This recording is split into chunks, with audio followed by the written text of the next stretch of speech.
예수님께서 스스로 말씀하시기를 나는 선한 목자다 이렇게 말씀해 주셨어요. 목자는 어떤 사람인가? 목자는 양을 치는 사람입니다. 양을 친다라고 하는 것은 해로운 짐승들로부터 양을 지키는 일을 하는 사람이 목자라고 하는 거예요. 뿐만 아니라 목자는 양들을 넉넉한 목초지로 인도해야 하는 역할을, 임무를 가지고 있어요. 그래서 좋은 목자는 항상 양들을 쉴 만한 물가, 넉넉한 목초지로 인도하는 거죠. 좋은 목자를 가지고 있는 것이 축복이라고 하는 거예요. 이런 목자의 삶을 가장 잘 표현해 준 것이 아마 시편 23편일 것입니다. 우리가 잘 아는 것 같이 시편 23편은 이렇게 고백하지 않아요? 여호와는 나의 목자시니 내가 부족함이 없으리로다. 목자가 있는 양은 부족함이 없다는 겁니다. 왜냐? 목자가 채우기 때문이에요. 목자가 보호하기 때문이에요. 목자가 선하게 인도하기 때문이라고 하는 것입니다. 목자는 양들을 쉴 만한 물과 푸른 초장으로 인도해야만 됩니다. 그렇기 때문에 목자는 어디에 좋은 목초지가 있는지, 어디로 가면 넉넉한 물이 있는지 잘 알아야만 합니다. 왜? 그 목자는 양을 굶기면 안 되기 때문인 거예요. 그래서 맡겨진 양들을 푸른 초장, 쉴 만한 물가로 잘 인도하는 목자가 좋은 목자, 유능한 목자라고 하는 것이죠. 두 번째, 또 목자는 사망의 음침한 골짜기에서도 자기의 양들을 지키는 것이 그것이 목자의 임무인 거죠. 때로는 곰이나 사자와 같은 들짐승이 나타날 때도 목자는 도망치지 않고 양들을 지켜 싸워서 이겨낸다라고 하는 거죠. 다윗은 자기의 경험을 이렇게 고백합니다. 사무엘상 17장 말씀을 같이 한번 우리 읽어볼까요? 시작.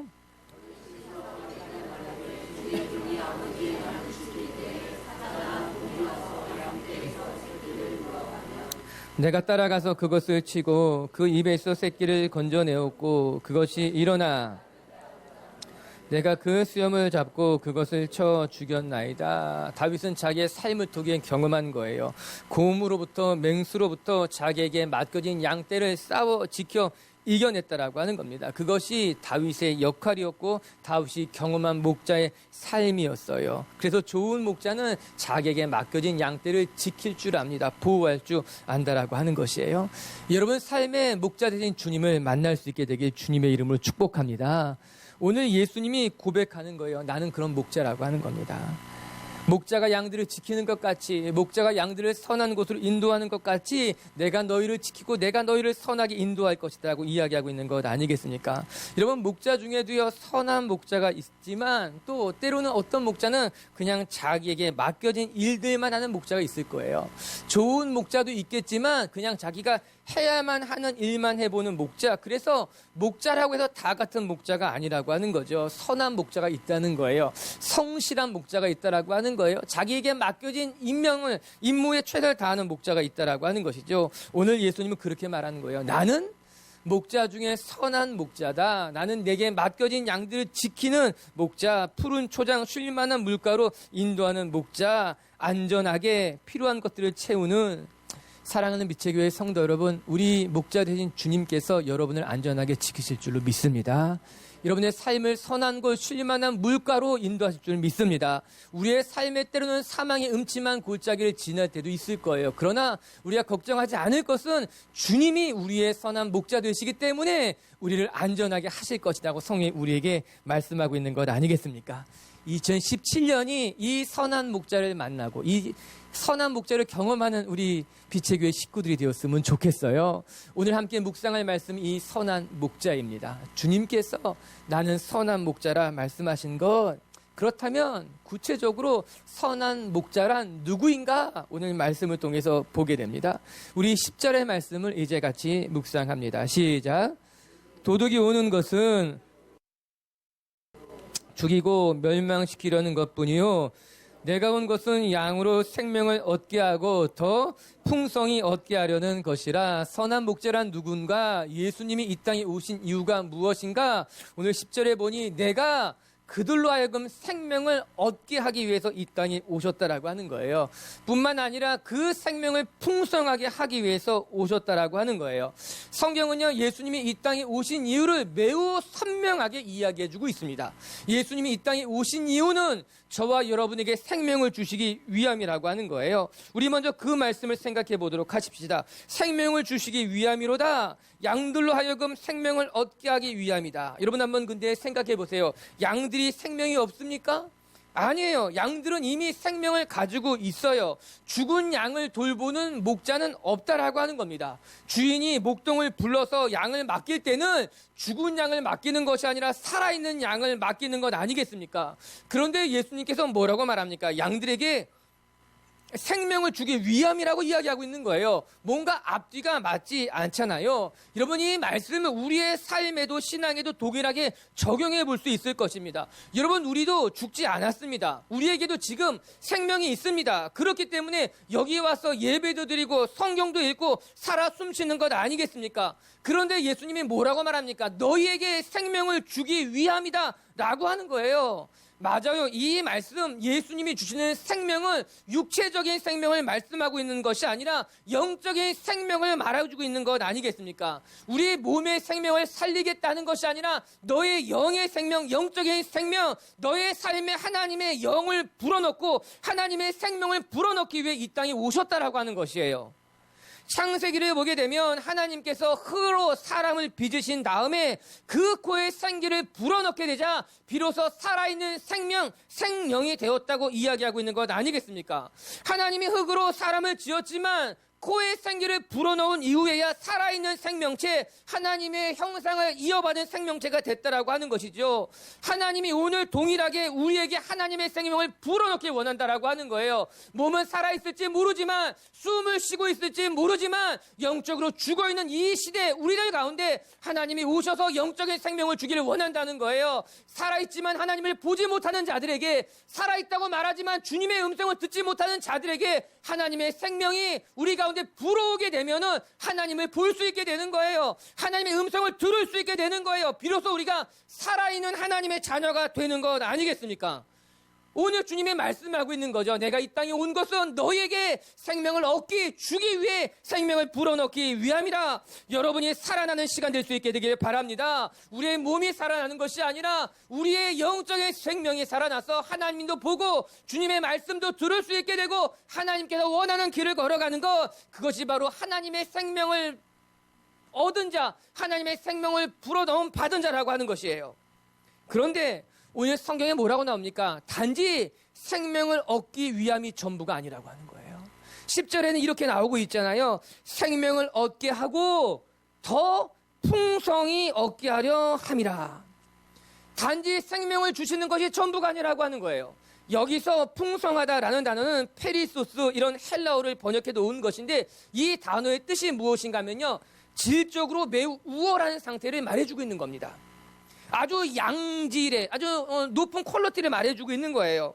즉 예수님께서 주시는 생명의 풍성함이란 무엇인가? 우리가 단지 생명을 얻은 사람으로 만족하는 것, 내가 단지 살아있다는 것으로만 만족하는 것이 아니라 하나님의 생명을 얻은 사람이 그 생명의 넉넉함을, 그 생명의 힘을, 그 생명의 부요함을 누리며 살기를 원했다라고 하는 겁니다. 우리 하나님은요, 여러분이 교회에 나와서 예배 드리는 것으로 만족하지 않는다는 거예요. 여러분이 예수님을 믿고 구원 얻은 것으로 우리 주님은 만족할 수 없다라고 하는 거예요. 우리 주님이 여러분에게 생명력을 주신 것을, 생명을 주신 것은 단지 여기 나와서 그냥 예배 드리고 그냥 교회 다니는 교인으로 머무는 것이 아니라 하나님이 생명 안에 있는 능력, 하나님이 주신 그 생명 안에 있는 영향력, 기쁨을 누리는 사람이 되기를 원한다라고 하는 거예요. 여러분이 그 생명의 풍성함을 누릴 수 있게 되길 바라요. 시골에서 어떤 농사 짓는 어르신이 너무 힘들게 농사를 지으니까 자녀가 너무 안타까운 마음에 아주 좋은 트랙터, 아버님이 늘 갖고 싶어 하시는 그 트랙터를 사다 드렸다고 합니다. 아버님이 그걸 보고 너무 좋으신 거예요. 마음이 너무 좋아가지고 보기만 해도 좋은 거죠. 아주 그래서 이거를 너무 좋아가지고 타지도 못하고 만지지도 못하고 그냥 뒷마당에 잘 세워두시는 거예요. 그리고 나서 아침에 일어나서 그 트랙터 한번 보고 농기계 가지고 농사지러 가는 거예요. 농사 열심히 힘들게 다 지은 다음에 집에 또 들어오면서 딱 보면 멋있다, 좋다고 다시 또 피곤한 허리 피고 또 주무시고 다음날 또 일어나가지고 좋다 하고 또 그냥 농기계 갖고 가서 또 농사 열심히 짓는다는 거예요. 여러분, 자녀가 그것 때문에 이거 사드린 거겠습니까? 보고 좋아하라고 마당에 잘 모셔두라고 사온 거겠습니까? 아니라고 하는 거예요. 여러분, 그것은 잘못됐다라고 하는 거예요.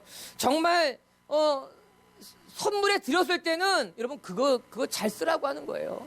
그거로 좀 편하게 농사 지으라고 하는 거예요. 마음껏 하고 싶은 거 다 하시라고 하는 것 아니겠습니까? 누리는 게 중요한 거죠. 그것을 편안히 쓰시는 게 중요한 것 아니겠습니까? 하나님께서 우리에게 생명을 주셨다라고 하는 것은 단지 그 생명을 얻은 것, 내가 하나님의 백성 된 것, 하나님의 자녀 된 것, 그냥 그것의 전부가 아니라 하나님의 자녀가 됐다면 자녀로서 누려야 될 것들, 자녀로서 행해야 될 것들, 하나님의 자녀가 가지고 있는 특권, 능력, 영향력을 갖고 살아가는 사람들이 되라고 말하고 있는 거예요. 좋은 차 샀다고 차고에 그냥 잘 두고 바람만 보고 있는 것이 아니라 그 차를 타고 다녀야지요. 그 차가 얼마나 편안한 차인지 누려야지요. 그것을 통해서 우리 가족을 태우고 다녀야 되는 것 아니겠습니까? 마지막에 구원받은 강도들, 이 강도를 부러워하는 사람들이 많이 있어요. 자기가 평생 하고 싶은 거 다 하다가 마지막 죽을 때 예수님 만나서 구원받고 꼴깍 죽은 강도들이 너무나 부럽다라고 하는 거예요. 이 마지막 구원받은 강도가 내 신앙의 모델이라고 이야기하는 사람들도 있어요. 우리 다 그런 생각 조금씩 가지고 있잖아요. 내가 살았을 때 하고 싶은 건 마음껏 하고 놀고 싶은 건 마음껏 놀고 마지막에 죽을 때 정말 주님 만나가지고 구원받고 죽으면 얼마나 좋겠다. 저도 옛날에 그런 생각 안 해본 건 아니에요. 그런데 지금은 전혀 그렇지 않아요. 여러분, 구원만 받은 삶, 그것보다 안타까운 거, 그것보다 불쌍한 게 어디 있겠습니까? 평생 헛된 짓만 하다가 좋은 시절 다 보내고 마지막에 구원받는 거예요. 하나님이 우리에게 주신 이 시간이라고 하는 것, 우리에게 주신 건강이라고 하는 것, 우리에게 주신 이 삶을 헛된 것에 다 소비하고 난 다음에 여러분, 젊어서 힘이 있을 때, 내 생에 가장 빛날 때 좋은 일을 하고 하나님을 섬기고 그렇게 살아가야 되는데, 내 삶에 가장 힘이 있을 때, 내 삶에 가장 좋을 때 아무것도 하지 못하고 아무것도 누리지 못하고 그냥 헛되게 살다가 마지막에 구원만 받는 거, 여러분, 그것만큼 안타까운 삶이 어디 있냐고 하는 거예요. 오늘 예수님이 이 땅에 오신 것은 우리로 하여금 생명을 얻게 하기 위함만이 아니라 그 생명을 얻고 그 생명이 주시는 기쁨과 그 생명이 주시는 놀라운 능력과 그 생명으로 우리가 해야 될 많은 일들을 감당하고 살라고, 오늘 말씀에 그 생명의 풍성함을 누리며 살라고 이 땅 가운데 오신 것 아니겠습니까? 우리 사랑하는 미치교회 성도 여러분, 우리가 이제 예수로 말미암아 생명을 얻었다면, 우리 가운데 하나님이 주는 축복이 가득하다면 그것으로 만족하는 게 아니라 그것으로 누리고 그것을 전하고 그것으로 기뻐하고 그것으로 사람들을 살리고 그것으로 행복하게 살아갈 수 있는 저와 여러분, 그 생명의 풍성함을 누리는 분들이 되기를 주님의 이름으로 축복합니다. 두 번째는요, 선한 목자로 오셨다고 하는 것이 무엇인가? 그것은 우리들을 위해, 선한 목자는 양들을 위해 목숨까지도 내버린다라고 하는 거예요. 이게 참 위대한 말씀인데, 우리 11절을 먼저 한번 읽어보십시다. 11절 시작. 목자라.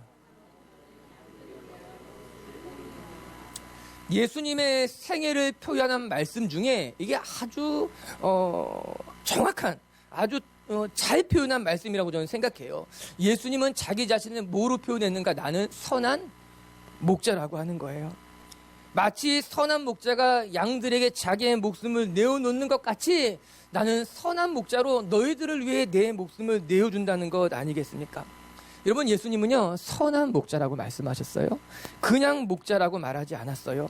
선한 목자. 여러분, 목자 중에는요, 선한 목자가 있지만 또 선하지 않은 목자도 있을 거예요. 여러분, 목자라고 다 똑같은 것은 아닐 거예요. 성실한 목자도 있지만 성실하지 못한 목자도 있을 거예요. 열심을 가지고 양을 돌보는 목자도 있지만 그냥 자기가 해야 할 일만 딱 하고 끝내는 목자도 있을 거예요. 다 똑같지 않을 수 있다는 거죠. 그런데 우리 주님은 자기 자신을 나는 선한 목자, 나는 내게 맡겨진 양들을 최선을 다해서 섬기는 목자, 난 내게 맡겨진 양들에게 내 가진 것을 다 다 내어주는 좋은 목자라고 말씀하고 있는 것 아니겠습니까? 여러분, 선한 목자의 특징을 한마디로 말하면 양들을 위해 목숨을 내어줄 수 있느냐라고 하는 거예요. 내게 맡겨진 양을 위해 내 목숨까지 내어줄 수 있겠는가? 여러분, 목숨을 내어준다라고 하는 것은요, 내 목숨보다 양을 소중히 여기는 것 아니겠습니까? 양들을 내 목숨보다도 귀하게 여긴다라고 하는 것이죠. 그것이 선한 목자라고 하는 거예요. 내게 맡겨진 양을 지키기 위해서라면, 내게 맡겨진 양을 돌보기 위해서라면 내 목숨까지도 다 내어줄 수 있겠다. 여러분, 그래서 선한 목자를 한마디로 말하면 책임감이 있는 목자라고 하는 거예요. 책임감이 있는 목자. 책임감이란 단어를 찾아보니까는 국어사전에는 뭐라고 써 있는가 하면은 맡겨진 일을 중히 여김 이렇게 써 있더라고요. 이게 책임감이라고 하는 것은 내게 맡겨진 일을 중요하게 여길 줄 아는 것, 그것이 책임감이죠. 내게 맡겨진 일이 얼마나 중요한 일인지, 얼마나 소중한 일인지를 알고 그것을 지키려고 하는 것, 그것이 책임감 아니겠습니까? 여러분, 우리 주변에도요, 책임감이 강한 사람들이 있어요. 그런 사람들은 자기에게 맡겨진 일이 정말 중요한 일이라고 생각해서 그 일에 최선을 다한다라고 하는 거죠. 그 일을 감당해내기 위해서, 그 약속을 지키기 위해서 자기가 하고 있는 일이 소중하기 때문에 그것에 최선을 다한다라고 하는 거예요.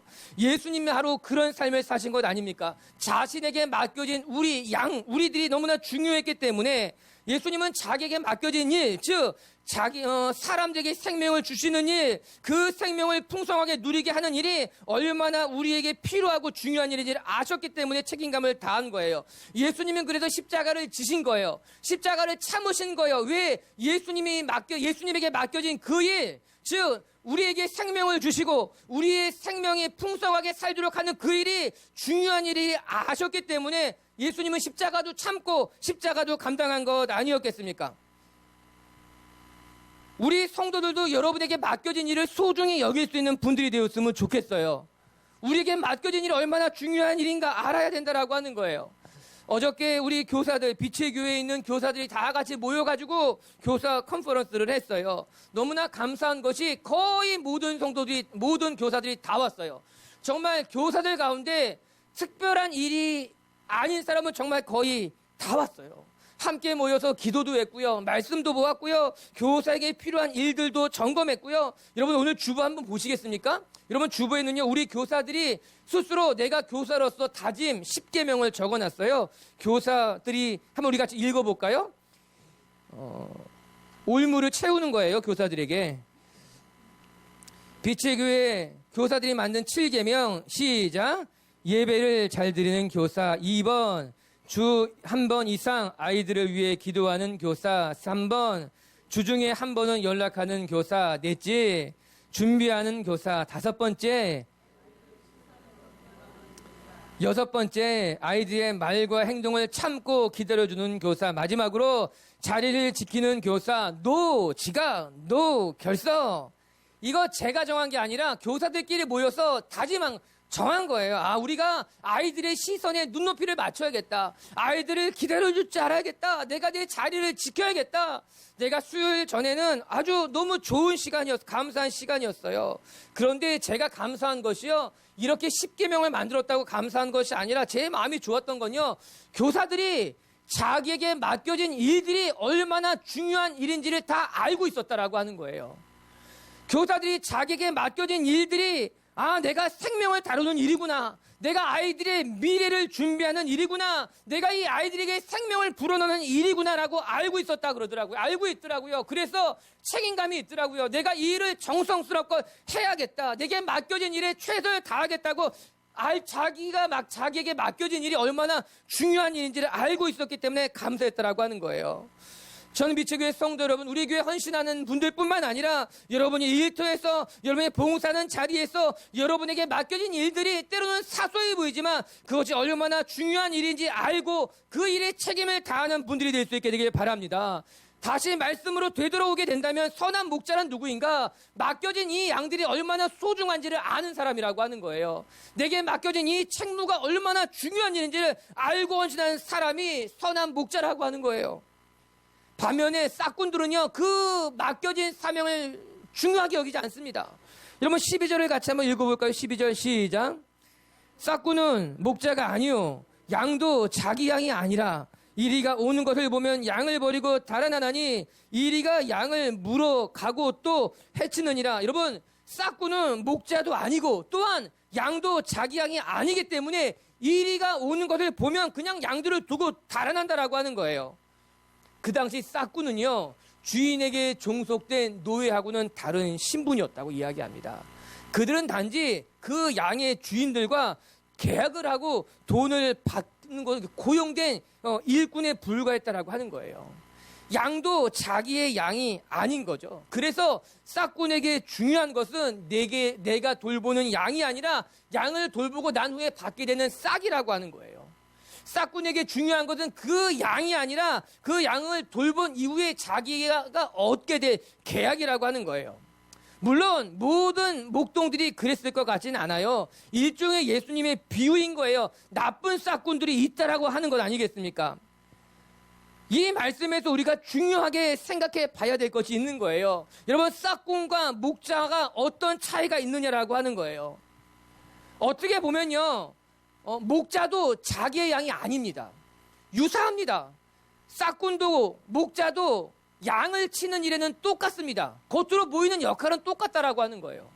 또한 목자도 자기의 양이 아니에요. 주인이 맡긴 양이라고 하는 것입니다.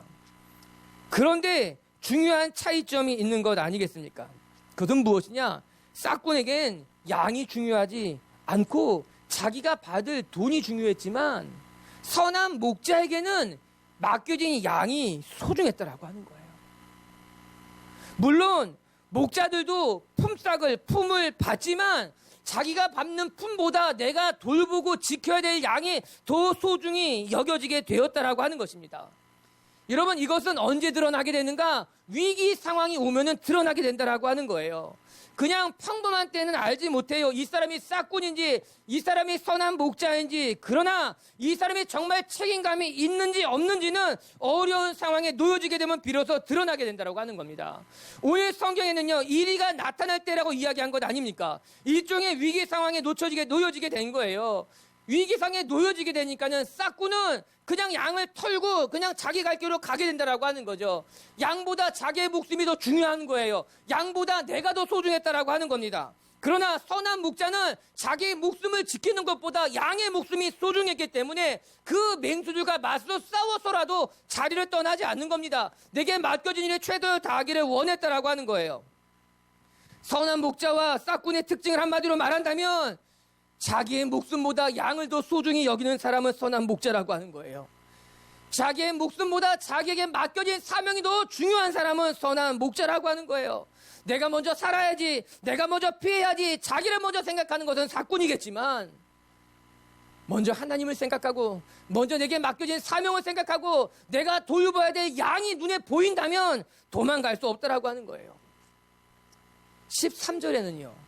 이런 말씀이 나와요. 제가 한번 읽어드릴까요? 달아나는 것은 그가 삭꾼이 까닭에 양을 돌보지 아니합니다. 여기 돌본다는 단어가 나오잖아요. 목자는 양을 돌본다고 합니다. 이 돌본다라고 하는 단어가 멜로라고 하는 단어인데 이게 어떤 뜻인가 하면요. 관심을 갖는다는 뜻인 거예요. 즉 돌본다고 하는 뜻이 무엇인가 하면은 관심을 갖는다는 거예요. 날씨가 추워졌는데 우리 부모님 건강은 어떠신지 관심을 갖는 거예요. 살펴보는 거예요. 아, 지금 경기가 어려운데 우리 자녀들이 지금 어렵지는 않은지 돌보는 거, 관심을 갖는 거, 그것이 돌본다는 단어, 멜로가 갖고 있는 뜻이라고 하는 거예요. 목자가 양을 돌본다고 하는 것은요, 양에게 관심을 갖는다는 거죠. 여기저기 살펴보는 거예요. 문제가 없는지, 내가 무엇을 도와줘야만 되는지, 양의 울타리는 튼튼한지, 지금 이리와 늑대가 호시탐탐 노리고 있지는 않은지 관심을 가지고 자꾸 들여다보는 것, 그것 자체가 돌보는 것이라고 성경이 이야기하고 있는 것 아닙니까? 우리 주님이 우리를 그렇게 관심을 갖고 돌본다라고 하는 거예요. 우리에게 필요한 것이 무엇이 없는지, 우리가 지금 어려운 상황에 놓인 것은 아닌지, 지금 마음이 어떤지 주님이 관심을 갖고 살펴본다라고 하는 것이죠. 아동학대에 대해서 찾아보게 되면요, 종류가 굉장히 많습니다. 여러분, 아동학대라고 하는 것은요, 단순히 언어폭력에서부터 시작이 돼가지고 가혹행위도 있을 수 있고요, 폭행도 있을 수 있고요, 여러 가지가 있을 수 있지만 그 맨 끝에 뭐가 있나 하면은 방치가 있다라고 하는 거예요. 이 방치도 아동학대에 포함된다라고 하는 거죠. 마땅히 돌봐야 하는데도 불구하고 돌보지 않는 것, 내가 관심을 가져야 됨에도 가지지 않는 것, 그냥 내버려 두는 건 어떻게 보면 억울할 수 있겠지요.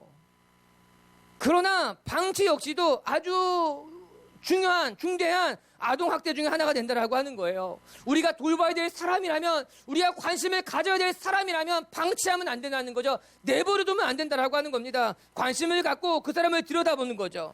여러분, 방치라는 것이 생각해보면요, 무섭습니다. 같이 교회 안에 있지만 아무런 관심을 갖고 있지 않는 거예요. 가족들이 같이 살지만 서로에게 아무런 관심도 갖지 않고 있는 거예요. 각자 알아서 잘하겠지 그냥. 저 사람은 저 사람 신앙대로 살겠지. 저 사람은 그냥 교회 잘 다니겠지. 그냥 방치하는 거예요. 무관심하다라고 하는 거예요. 그러나 오늘 주님이 우리에게 뭐라고 말씀하십니까? 선한 목자는 돌본다는 거죠. 그 돌본다는 것은 관심을 가져주는 거예요. 그 사람을 살피는 거예요. 부족한 것이 없는가 그 사람을 깊이 있게 들여다보는 것, 그것이 관심이라고 하는 거예요. 오늘 주님이 그렇게 우리를 살피시고 우리에게 관심을 갖고 우리를 돌보시는 분, 그것이 선한 목자라고 하는 거죠. 오늘도 여러분의 삶에 관심을 갖고 여러분의 삶을 살피시고 돌아보시고 여러분을 지키시는 그 선한 목자를 만나는 분들이 되길 주님의 이름으로 축복합니다. 세 번째, 끝으로 한 가지 더 같이 묵상하고 싶은 것은, 그래서 선한 목자는 양을 알 뿐만 아니라 양도 선한 목자를 알아본다는 거예요. 여러분, 14절을 같이 한번 읽어볼까요? 14절 말씀이에요. 시작. 나는 선한 목자라. 선한 목자는 양을 안답니다. 그렇죠. 그런데 놀라운 것은 양들도 목자의 음성을 안다는 거예요. 영적인 교감입니다. 서로가 서로를 알기에 서로가 서로를 의지하고 붙들고 함께 교감을 나누는 것. 여러분, 신앙생활에 있어서 이 영적인 교감은 중요합니다. 하나님이 우리를 사랑하셨어요. 하나님이 우리를 사랑하시는 그 사랑으로 신앙이 시작이 됐다면 우리의 순종과 우리의 화답으로 신앙은 깊어지는 거예요. 신앙은 하나님이 시작하는 거예요. 하나님이 우리를 사랑하시는 것으로 신앙이 시작됐다면 우리가 하나님의 음성을 듣고 화답하는 것, 하나님의 말씀에 순종하는 것으로 신앙은 깊어진다는 거죠. 어느 한쪽이 막혔을 때 교감은 일어나지 않습니다. 깊어지기는 어려운 것 아니겠습니까? 양이라고 하는 것이 태어날 때부터 누군가 보호하고 돌보지 않으면 잘 자랄 수 없는 가축이다, 그렇게 이야기를 하더라고요. 시력이 너무나 약하기 때문에 앞을 제대로 보지 못한답니다. 그래서 한눈을 잠시라도 팔면 쉽게 길을 잃어버리는 것이 양이라고 하는 거예요. 이 양이라고 하는 것은요, 공격 능력이 전혀 없기 때문에 스스로 자기 자신을 지키는 일은 상상조차 할 수 없는 아주 연약한 짐승이 양이라고 하는 거죠. 한마디로 말하면 양은 손이 많이 가는 가축인 거예요. 그래서 반드시 목자가 필요한 거죠. 여러분, 사람들 중에도 손이 많이 가는 사람들이 있어요. 그쵸? 주변에 같이 다니면서 챙겨줘야 되는 사람이 있어요. 이 사람 손이 많이 가는 사람이네. 챙겨주지 않으면 혼자서 못하는 사람들. 밥도 잘 못 먹고 뭐를 해도 늘 흘리고 다니고 잊어먹고 다니고 정말 목자가 필요한 사람인 거예요. 그런데 신기하게 그렇게 손이 많이 가는 사람이 나중에는 정이 듭니다. 그렇지 않아요?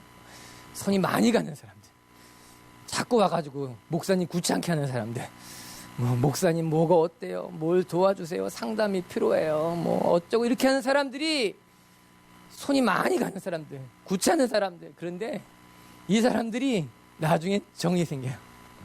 그리고 가까워져요. 그리고 고난의 자리에 함께해요.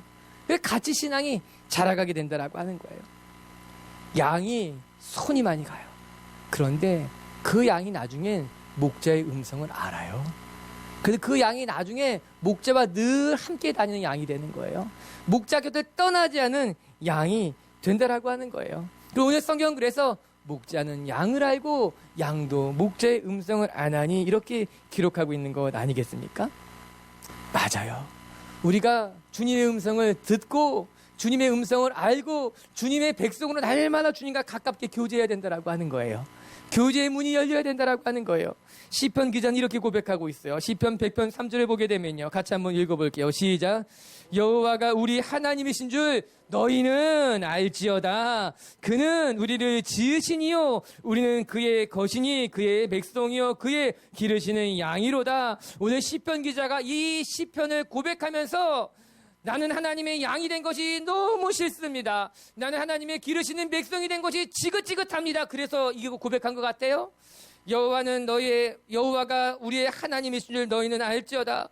그는 우리의 지으시니요 힘이 들다. 우리는 그의 기르시는 백성이니까 너무 힘들다. 이렇게 고백한 게 아닌 거예요. 감사의 고백인 거예요. 내가 하나님의 백성이 돼서 감사하다라고 하는 거예요. 내가 하나님의 기르시는 양이 되어서 너무나 감사하다라고 하는 거예요. 내가 하나님 때문에 살고 하나님 때문에 위로받고 하나님 때문에 힘을 얻는다고 고백하면서 나는 하나님의 양이 돼서 행복합니다. 나는 하나님의 기르시는 백성이 돼서 행복합니다라고 고백하고 있는 것 아니겠습니까? 하나님과의 관계는 친밀함인 거예요. 주님은 오늘 우리에게 순종을 말씀하시기 전에 친밀함을 말씀하시는 거예요. 내가 너를 보고 싶고 내가 내 음성을 듣기를 원한다고, 내가 내 곁에 머물 거고 내가 내 곁에 있는 것을 내가 알기를 원한다고 말씀하고 있는 것 아니겠습니까? 사랑하는 성도 여러분, 주님이 여러분을 아는 것 같이 여러분들도 주님을 알 수 있게 되기를 바랍니다. 하나님이 우리를 부르실 때 주님의 음성을 들을 수 있는 분들이 될 수 있게 되기를 바랍니다. 하나님이 여러분 앞에 나타나실 때 하나님을 볼 수 있는 눈을 갖고 온 분들이 될 수 있게 되길 주의 이름으로 축복합니다. 선한 목자가 양을 아는 것 같이 우리도 주님을 알아서 날마다 주님과 동행하고 교제하고 하나님이 주시는 생명을 누리고 기뻐하는 사람들, 그것이 오늘 말씀에서 이야기하는 선한 목자와 양의 관계라고 하는 거예요. 할렐루야. 그렇게 우리 비치교회 성도들이 날마다 더 풍성한 신앙을 누릴 수 있는 하나님의 자녀들이 되기를 바랍니다. 오늘 말씀을 정리할게요. 오늘 예수님은 말씀하셨어요. 나는 선한 목자다. 목자는 양들을 푸른 초장으로 인도하고 쉴 만한 물가로 인도하시는 분이라고 하는 거예요. 선한 목자는 사망의 음침한 골짜기에서 양을 지키고 돌보는 것이 목자라고 하는 거예요. 그리고 오늘 주님은 말씀하셨어요. 내가 목자다. 즉 내가 너희들을 쉴 만한 물가로 인도할 거고 푸른 초장으로 인도할 것이다. 내가 너를 사망의 음침한 골짜기에서 지킬 것이다. 이렇게 여러분을 지키고 돌보시는 하나님을 만나는 분들이 되길 주님의 이름으로 축복합니다. 첫 번째, 예수님이 우리에게 오신 것은 우리에게 생명을 주시러 위함이에요. 뿐만 아니라 그 생명을 풍성히 하게 하기 위해서 오셨다라고 하는 거예요. 우리 비치교회 성도들이 주님이 주시는 생명을 얻을 뿐만 아니라 그 생명 안에 있는 능력, 그 생명 안에 있는 기쁨, 그 생명 안에 있는 영향력, 그 생명 안에 있는 풍성함을 누리며 살아가는 분들이 되기를 바랍니다. 그리고 두 번째, 선한 목자는 양들을 위해 자기의 목숨을 내어준다고 합니다. 그게 책임감이라고 하는 거예요. 오늘 주님은 우리를 책임감을 가지고 돌보시겠다라고 하는 거예요. 우리를 지키는 것이 매우 중요한 일이라는 것을 아셨기 때문에 그렇게 우리를 책임감 있게 돌보신다는 거예요. 할렐루야. 그리고 세 번째, 선한 목자는 양을 알고 양도 선한 목자를 안다고 이야기합니다. 우리 주님이 우리를 아는 것 같이 여러분들도 주님의 사랑을 알고 주님의 사랑 속에 잠기고 주님의 음성을 듣는 분들이 되기를 주의 이름으로 축복합니다.